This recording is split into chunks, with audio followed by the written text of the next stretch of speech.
नमस्कार दोस्तों। इंडिया और पाकिस्तान के बीच एशिया कप में मुकाबला होगा या नहीं होगा, उसकी चर्चाएं तो चलती रहेंगी। फिलहाल मुद्दा है हमारा अपकमिंग कॉन्टेस्ट जो कि दरवाजे पर दस्तक दे रहा है। वर्ल्ड चैंपियनशिप ऑफ लेजेंड्स का पहला सेमीफाइनल मुकाबला जो इंडिया चैंपियंस और पाकिस्तान चैंपियंस के बीच खेला जाएगा। ग्रुप स्टेज के दौरान दोनों टीम्स का मैच जो था वो कॉल्ड ऑफ हो गया था, इंडियन टीम ने बॉयकॉट किया था। लेकिन अब बारी है फर्स्ट सेमीफाइनल मैच की जो खेला जाएगा कल यानी कि 31 जुलाई को शाम 5 बजे से इंडियन टाइमिंग के अनुसार, और मैदान रहेगा बर्मिंघम का एजबास्टन स्टेडियम।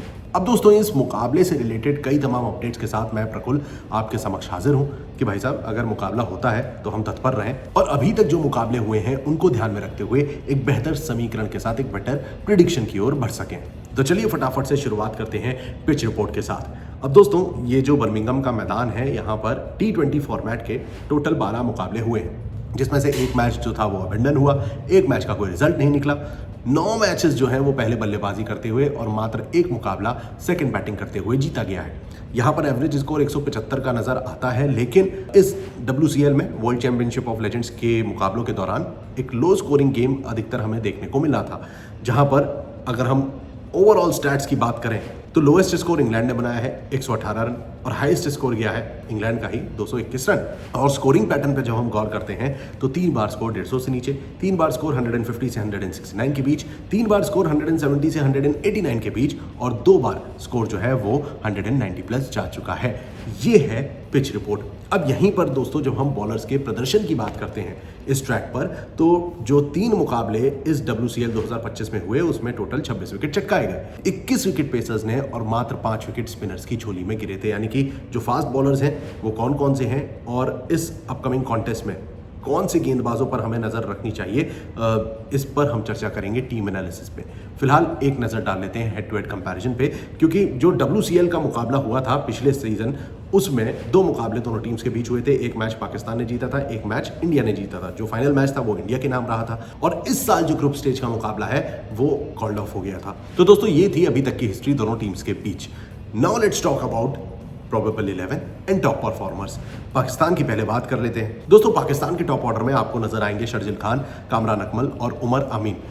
ये तीनों बल्लेबाज ही किसी न किसी मुकाबले में बेहतर प्रदर्शन करते नजर आए हैं। हालांकि कामरान अकमल ओवरऑल टीम के लीडिंग रन स्कोरर हैं, जिन्होंने 3 मैचेस में 138 रन बनाए हैं 162 की स्ट्राइक रेट से, और शर्जिल खान ने 4 मैचेस में 133 के स्ट्राइक रेट से 84 रनों का योगदान दिया है। अब इन दोनों बल्लेबाजों के अलावा उमर आमिन का स्टार्टिंग में बल्ला चल रहा था, लेकिन लास्ट 2 मैचेस उतने अच्छे गए नहीं। हालांकि मोहम्मद हफीज की जब हम बात करते हैं तो इन्होंने 3 मैचेस में 85 रन जोड़े हैं 144 की स्ट्राइक रेट से।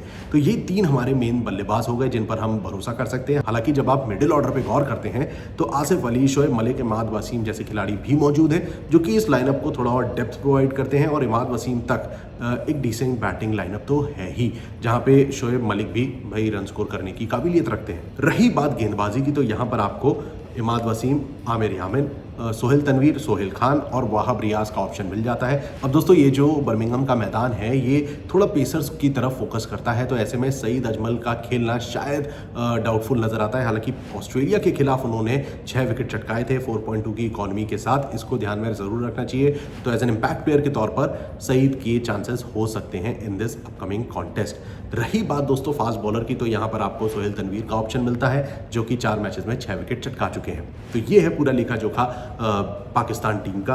On the other hand when we talk about team India, यहाँ पर दोस्तों उम्मीद कम ही नजर आ रही थी, क्योंकि टीम इंडिया ग्रुप स्टेज के आखिरी दिन तक आखिरी पायदान पर बैठी थी। वेस्ट इंडीज के खिलाफ वो लास्ट मैच जो उन्होंने 5 विकेट से जीता है, उसकी बदौलत टीम इंडिया भाई चौथे पायदान पर फिनिश करती है with a decent net run rate. क्योंकि यहाँ पर अगर आप देखें तो पिछले नीचे की 3 टीम के 5 मैचेस में सिर्फ 1 विन है, जिसमें इंडिया का नेट रन रेट थोड़ा बेहतर था तो वो क्वालिफाई कर जाते हैं। But right now when we talk about their lineup, यहाँ पर आपको रॉबिन उथप्पा, शिखर धवन, अंबाती रायडू, सुरेश रैना, स्टुअर्ट बिन्नी, युवराज सिंह, यूसुफ पठान का ऑप्शन मिलता है। अब दोस्तों टॉप ऑर्डर में अगर रॉबिन उथप्पा, शिखर धवन बेहतर प्रदर्शन करते हैं तो टीम के लिए फायदेमंद होगा। हालांकि स्टुअर्ट बिन्नी ने मिडिल ऑर्डर संभाला है। अब दोस्तों यहाँ पर शिखर धवन के साथ अगर अंबाती रायडू या फिर रॉबिन उथप्पा अच्छा सपोर्ट करते हैं तो टीम को एक अच्छी शुरुआत मिल सकती है।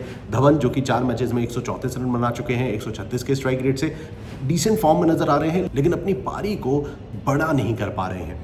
वहीं जब हम मिडिल ऑर्डर की बात करते हैं तो आपको स्टुअर्ट बिनी दिखाई देंगे, जो कि 3 मैचेस में 122 रन बना चुके हैं, 167 का स्ट्राइक रेट है, और इन्हें सपोर्ट मिलता है यूसुफ पठान की ओर से, जिन्होंने 4 मैचेस में 130 रन बनाए हैं 203 की स्ट्राइक रेट के साथ। तो टीम के पास पावर हिटर्स हैं, they have good top order जो कि रन स्कोर कर सकता है। तो हाल फिलहाल टीम इंडिया भले ही मेहनत मशक्कत करती हुई किसी तरीके से सेमीफाइनल्स में क्वालिफाई जरूर कर पाई, लेकिन यहाँ से बेहतर प्रदर्शन की आप उम्मीद कर सकते हैं, क्योंकि जब हम गेंदबाजी की तरफ गौर करते हैं तो आपको ऑप्शन मिलता है हरभजन सिंह का, पीयूष चावला, वरुण एरन, पवन नेगी जैसे खिलाड़ियों का, जहां पर भाई जैसा मैंने आपको बताया था, हरभजन जो कि 4 विकेट ले चुके हैं, पीयूष चावला जिनके खाते में 8 विकेट हैं और टीम के लीडिंग विकेट टेकर हैं, दोनों का एजबैस्टन के मैदान पे चलना थोड़ा सा मुश्किल हो सकता है, फॉर ऑब्वियस रीजंस कि यहाँ पर पेसर्स ज़्यादा फायदेमंद साबित हुए हैं। और ऐसे में वरुण एरन आते हैं जो कि 2 मैचेस में 3 विकेट ले चुके हैं, हालांकि महंगे साबित ज़रूर हुए हैं, 10 की इकोनॉमी मेंटेन कर रहे हैं, but right now team India को अपनी बॉलिंग अटैक में थोड़ा और बेहतर प्रदर्शन करने की ज़रूरत है। और जहाँ तक बात है फाइनल कंक्लूजन की, तो कहीं ना कहीं ये मुकाबला कांटे की टक्कर का हो सकता है। पाकिस्तान कुछ एक आधा मोमेंट में फेवरेट्स भी आ सकती है, बट एनीवेज टीम इंडिया ये मुकाबला जीतने की दावेदारी ठोक सकती है। अब क्या आप मेरी बात से इत्तेफाक रखते हैं? कमेंट सेक्शन खुला हुआ है, अपने जवाब, अपने ओपिनियन साझा ज़रूर करिएगा।